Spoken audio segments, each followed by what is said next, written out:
राज्य की राजनीति में आज का दिन बहुत ही अहम है। दरअसल बताया जा रहा है कि सीएम नीतीश कुमार अब से थोड़ी देर बाद अपनी कैबिनेट की मीटिंग करेंगे और ये कैबिनेट की उनकी अंतिम मीटिंग होगी। दरअसल जो खबरें निकल करके सामने आ रही हैं उसके अनुसार CM Nitish Kumar cabinet meeting करेंगे और उसके बाद से इस्तीफा दे देंगे। अभी तक की जो खबरें आ रही हैं, मेरी मौजूदगी अभी एक अणे मार्ग यानी सीएम नीतीश कुमार के आधिकारिक आवास के ठीक सामने है और तस्वीरों के माध्यम से मैं दिखाने की कोशिश करता हूँ कि यहाँ पे किस तरीके से बैरिकेटिंग की गई है।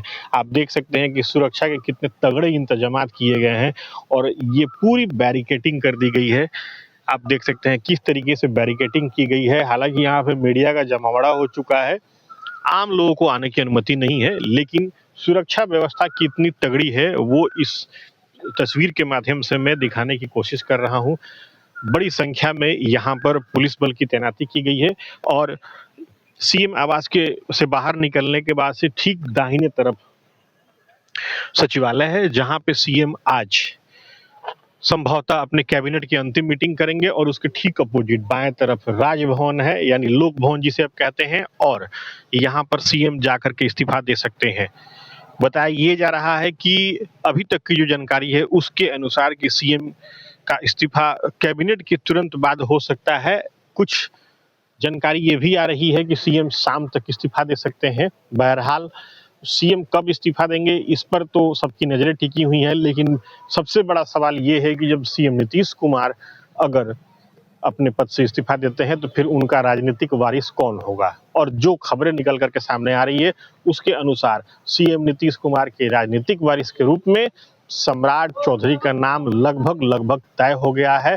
एक अपडेट मैं ये भी देना चाहूंगा कि सीएम नीतीश कुमार के आवास से ठीक सटे सम्राट चौधरी का सरकारी आवास है और मीडिया की बैरिकेटिंग के साथ साथ वहां पर पुलिस की बैरिकेटिंग कर दी गई है, यानी किसी को भी आने की अनुमति नहीं है। तकरीबन 100 मीटर का दायरा है और उस दायरे में किसी को भी आने और जाने की अनुमति नहीं है। सुरक्षा व्यवस्था को इतना चाक चौबंद कर दिया गया है।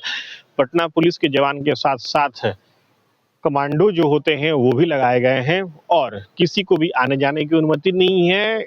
किसी की पैदल जाने की भी अनुमति नहीं है, सिवाय उनके जो कर्मी हैं जो उनके आवास पे डेप्यूटेड हैं, जो काम करते हैं।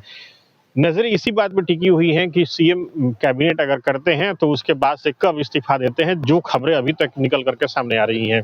नजरें इसी बात पर भी टिकी हुई हैं कि सीएम का राजनीतिक वारिस कौन होगा, क्योंकि बिहार की राजनीति के लिहाज से आज का दिन बहुत अहम होने वाला है और आज बैक टू बैक कई मीटिंग भी होने वाली है। एनडीए विधायक दल की मीटिंग होने वाली है, जदयू के विधायकों की मीटिंग होने वाली है, साथ ही साथ बीजेपी के जो विधायक हैं उनकी भी मीटिंग होने वाली है। बीजेपी के विधायकों की मीटिंग में केंद्रीय मंत्री शिवराज सिंह चौहान भी रहेंगे, जिनको ऑब्जर्वर बनाया गया है।